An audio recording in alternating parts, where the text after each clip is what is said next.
Hello students, in the previous chapter we described the motion of an object along a straight line in terms of its position, velocity and acceleration. We saw that such a motion can be uniform or non-uniform. Okay, हमने देखा था motion के बारे में कि motion straight line में किस तरीके से होता है और हमने यूनिफॉर्म मोशन देखा था जिसमें कि एक कांस्टेंट स्पीड के साथ मोशन हो रहा है और नॉन यूनिफॉर्म मोशन देखा था जिसमें कि स्पीड वेरी करती है टाइम के साथ. ठीक है, ये सब हमने लास्ट प्रीवियस चैप्टर में पढ़ा था. We have not yet discovered what causes the motion, लेकिन हमने उसमें ये नहीं पढ़ा था कि मोशन कैसे होता है. ठीक है, क्या कॉज होते हैं मोशन होने के. Why does the speed of an object change with time, और टाइम के साथ स्पीड कैसे चेंज हो जाती है ऑब्जेक्ट की. तो जो भी ये चीजें हैं वो हम पढ़ेंगे इस चैप्टर में. So in this chapter we shall make an attempt to quench all such curiosities. ठीक है, इन सब के बारे में हम इस चैप्टर में डिस्कस करेंगे.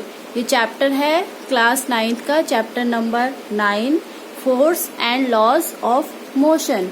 इस चैप्टर में हम फोर्स के बारे में पढ़ेंगे कि फोर्स क्या होता है और न्यूटन्स के 3 लॉ क्या होते हैं जिनको लॉज ऑफ मोशन कहा जाता है. न्यूटन्स ने 3 लॉ दिए हैं. ठीक है, इसके बारे में हम इस चैप्टर में डिस्कस करेंगे. सो क्लास, सबसे पहले मैं आपको एग्जांपल से समझाती हूँ कि आपने देखा होगा when a ball on the ground, ठीक है, on when given a small hit does not move for ever.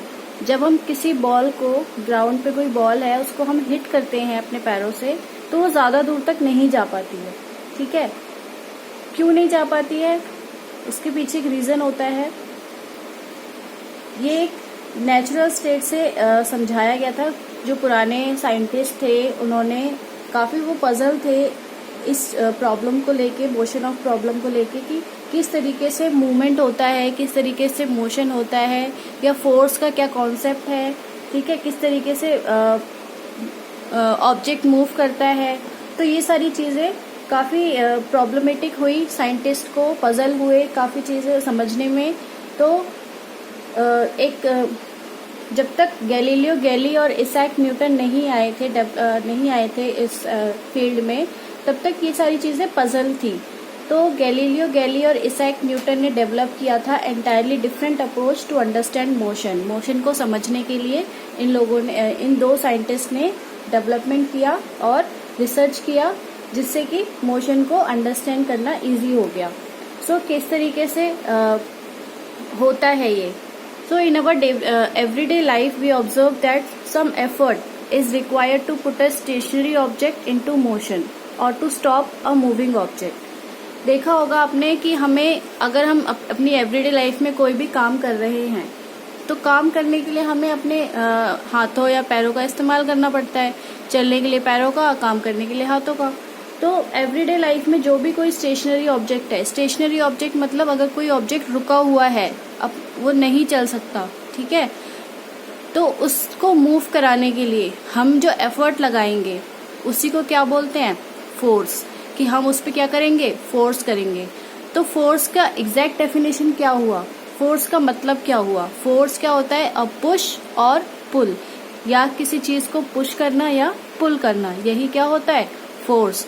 तो किसी भी ऑब्जेक्ट को मूव कराने के लिए उसकी स्टेशनरी पोजीशन से, उसकी रेस्ट पोजीशन से मूव कराने के लिए जो एफर्ट लगाते हैं उसी को हम क्या कहते हैं, फोर्स कहते हैं. तो फोर्स क्या हो गया, अ पुश और पुल. तो एक बार हम रीड कर लेते हैं कि फोर्स होता क्या है. ठीक है, उसके क्या क्या फीचर्स होते हैं. So first point is we need to put some effort to make a stationary object move. हमें स्टेशनरी ऑब्जेक्ट को मूव कराने के लिए कुछ एफर्ट लगाने पड़ते हैं, उसी को क्या कहते हैं, फोर्स कहते हैं.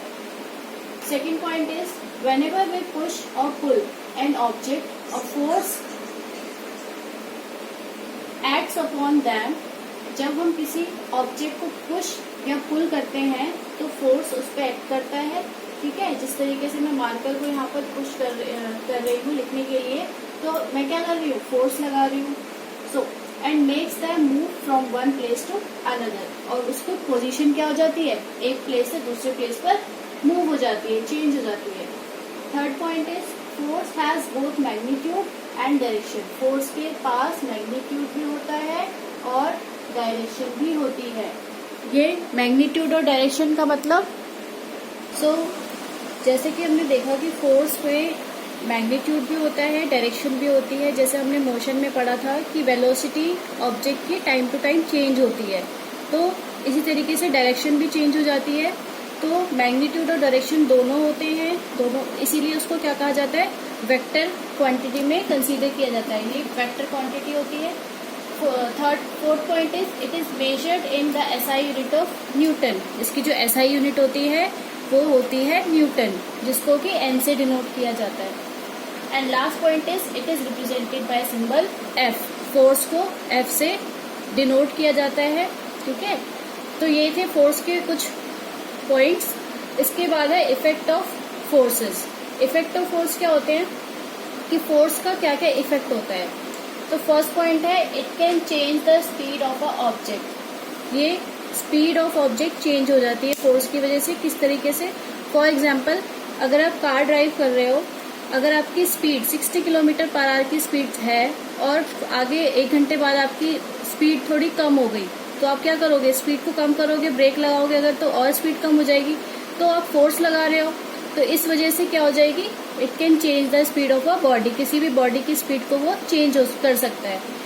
It can change the direction of force and laws of motion of a body.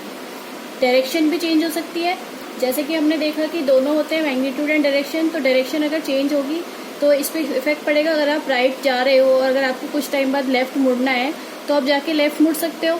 तो इस तरीके से आप अपनी डायरेक्शन को क्या कर सकते हो, फोर्स के अकॉर्डिंग चेंज कर सकते हो, फोर्स के हेल्प से चेंज कर सकते हो, फोर्स लगाकर।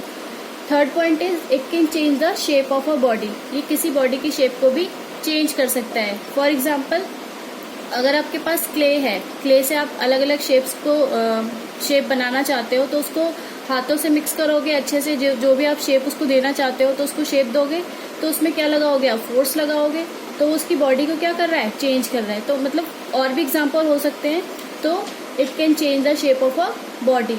तो ये थे कुछ effect of force. Next video में हम पढ़ेंगे टाइप ऑफ फोर्स।